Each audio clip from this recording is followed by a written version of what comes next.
bersama antar makhluk hidup yang terdiri dari beberapa populasi yang hidup bersama di suatu tempat. Komunitas tersusun dari dua atau lebih populasi.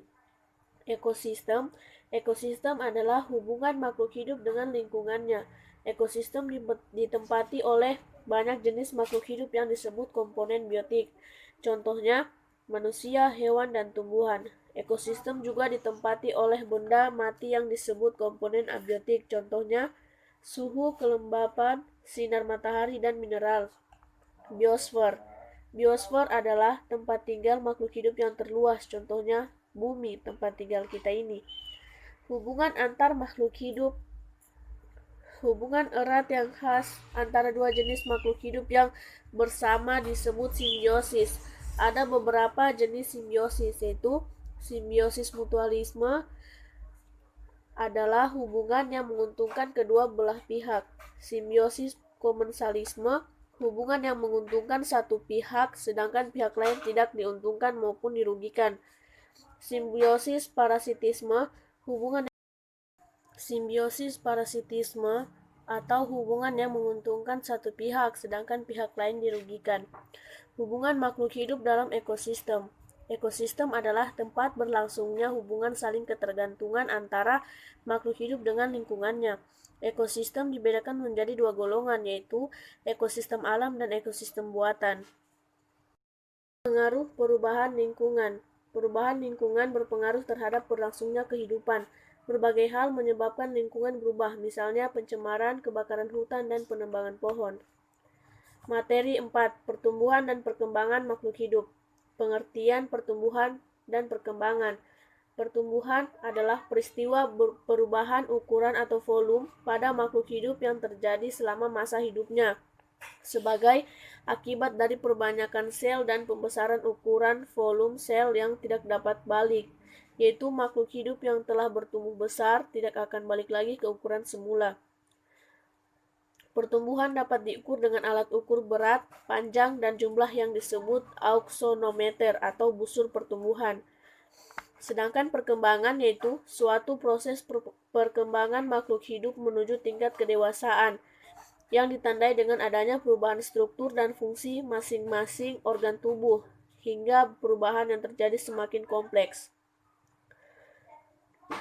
Pertumbuhan dan perkembangan ini terjadi secara bersamaan, sehingga jika suatu organisme mengalami pertumbuhan, maka organ-organ tubuhnya juga mengalami perkembangan. Contoh, proses pendewasaan dari balita, manula, proses menetasnya telur, dewasa keluarnya akar dari biji saat berkecambah.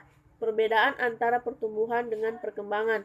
Pertumbuhan yaitu dapat diukur secara kuantitatif karena mudah diamati, ada perubahan jumlah dan ukur, dapat dinyatakan dengan angka, grafik, dan sebagainya. Sedangkan perkembangan yaitu tidak dapat dinyatakan secara kuantitatif, melainkan secara kualitatif, karena terjadi perubahan menuju tingkat kedewasaan atau pematangan organisme. Pertumbuhan dan perkembangan pada tumbuhan. Perkecambahan. Perkecambahan merupakan proses awal pertumbuhan dan perkembangan embrio pada tumbuhan. Macam-macam pertumbuhan. Pertumbuhan primer, pertumbuhan sekunder. Faktor yang mempengaruhi pertumbuhan dan perkembangan yaitu faktor dari luar dan juga faktor dari dalam. Faktor dari luar yaitu air mineral, kelembaban, dan suhu, dan juga cahaya. Sedangkan faktor dari dalam atau faktor yang berasal dari individu tersebut. Satu, faktor hereditas. Faktor hereditas ditentukan oleh gen yang terdapat pada kromosom yang berasal di dalam inti sel. Gen berfungsi sebagai penentu sifat pada setiap makhluk hidup yang diwariskan dari induk kepada anaknya. Pertumbuhan dan perkembangan pada hewan dan manusia. Pertumbuhan dan perkembangan pada hewan dimulai dari zigot yang merupakan hasil peleburan antar spermatozoid dengan ovum.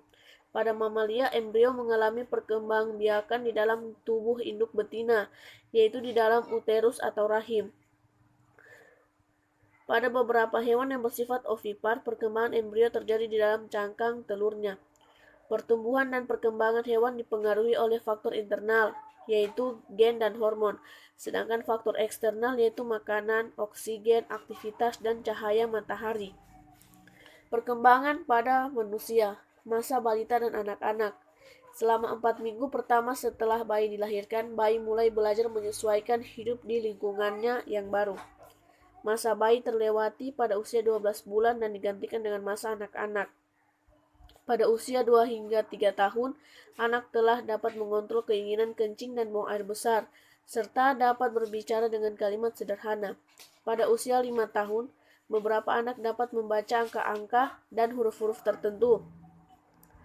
Masa tua diawali dari usia antara 30 hingga 50 tahun. Pertumbuhan otot dan tulangnya sudah berhenti, artinya sudah tidak dapat bertambah tinggi lagi. Selama usia ini perkembangan fisik mulai mengalami penurunan. Pada umur 65 sampai 74 tahun adalah pertengahan lanjut usia. Di usia ini orang sudah harus beristirahat dari kesibukan kerja. Di atas 75 tahun disebut lanjut usia. Untuk memenuhi segala kebutuhan hidupnya, orang lanjut usia memerlukan bantuan orang lain. Materi 6. Struktur tubuh manusia.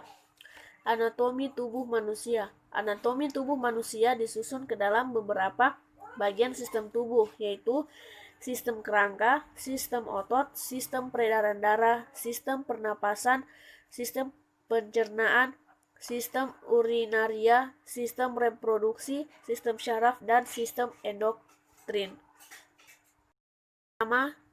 Yang pertama, sistem kerangka. Kerangka tubuh manusia terdiri dari susunan berbagai macam tulang yang satu sama lainnya saling berhubungan, terdiri dari tulang kepala, tulang kerangka dada, tulang wajah, tulang belakang dan pinggul, tulang telinga dalam, tulang lengan, tulang lidah, tulang kaki. Fungsi kerangka antara lain menahan seluruh bagian-bagian tubuh agar tidak rubuh, melindungi alat tubuh yang halus seperti otak, jantung, dan paru-paru, tempat melekatnya otot-otot, untuk pergerakan tubuh dengan perantaran otot, tempat pembuatan sel-sel darah, terutama sel darah merah, memberikan bentuk pada bangunan tubuh. Yang kedua, sistem otot.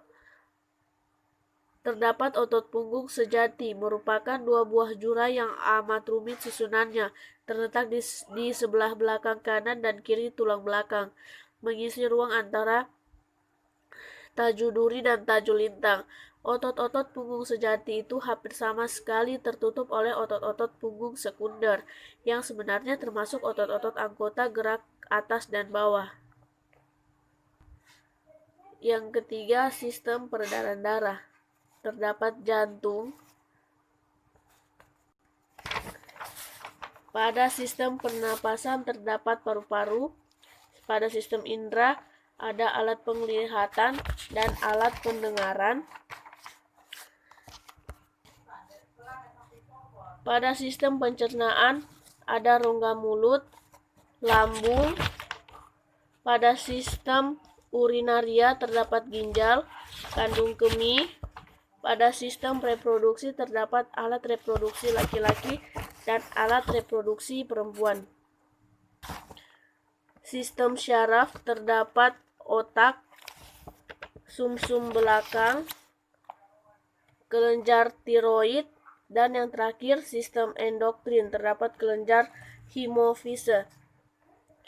Kelenjar hemofise adalah suatu kelenjar endokrin yang terletak di dasar tengkorak, di dalam fosa hipofise tulang sphenoid.